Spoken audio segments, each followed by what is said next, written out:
Hello. So moving on, let's discuss system versus control volume. First, let us look at what's the system and the physical laws corresponding to it. So system is nothing but is also called as a material volume. So it is nothing but a fixed set of specific fluid particles, all right? And we use Lagrangian description to describe its properties. So as you can see, this is an example of system. The entire mass of gas which is present in the inside the cylinder initially.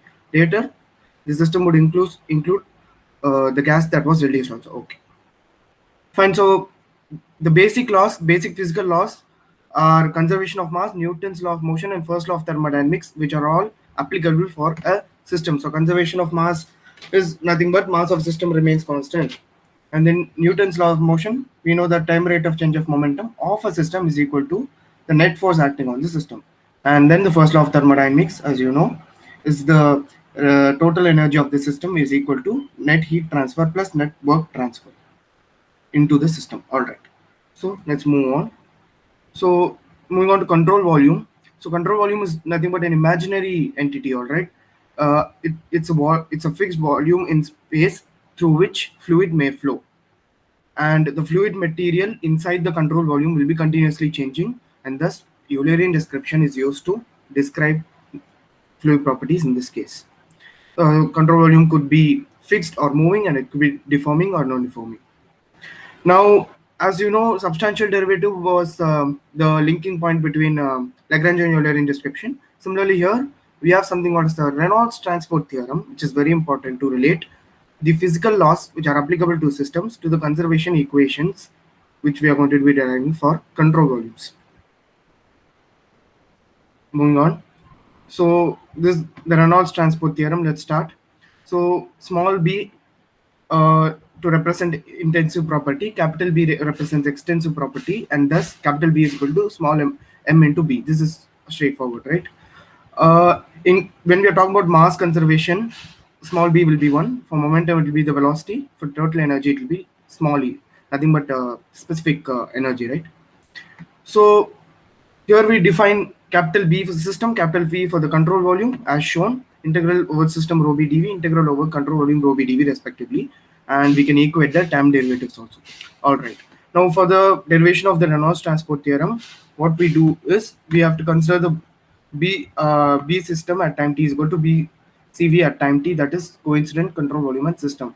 As you can see over here, so the red mark region is our control volume, and the system is entering and leaving it, as you can see. B system. So this is what we saw in the previous slide.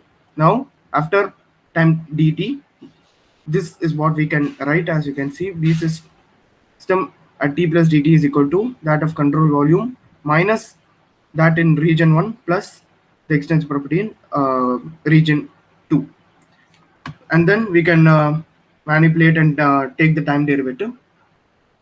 All right.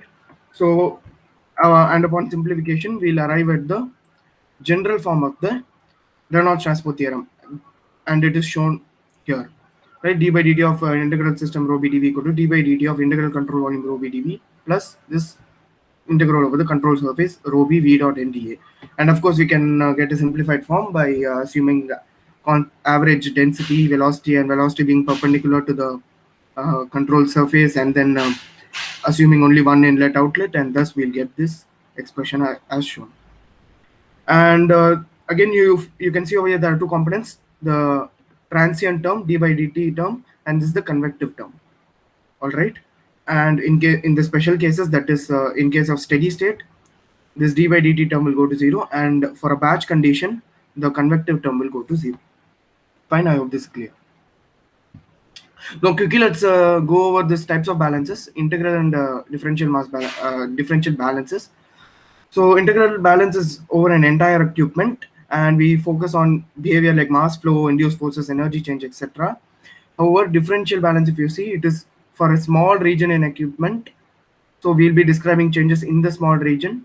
So we'll be looking at temperature, velocity, pressure, etc. However, in the integral balance, the velocity concentration profiles, etc. are not of concern. Integral balance, in that we'll encounter algebraic or simple differential equations. However, in differential balance, you'll see that we have ordinary slash partial differential equations, which are relatively difficult to solve and require assumptions as compared to the integral balance version. So in the next lecture, we'll be going over the differential mass balance. Thank you.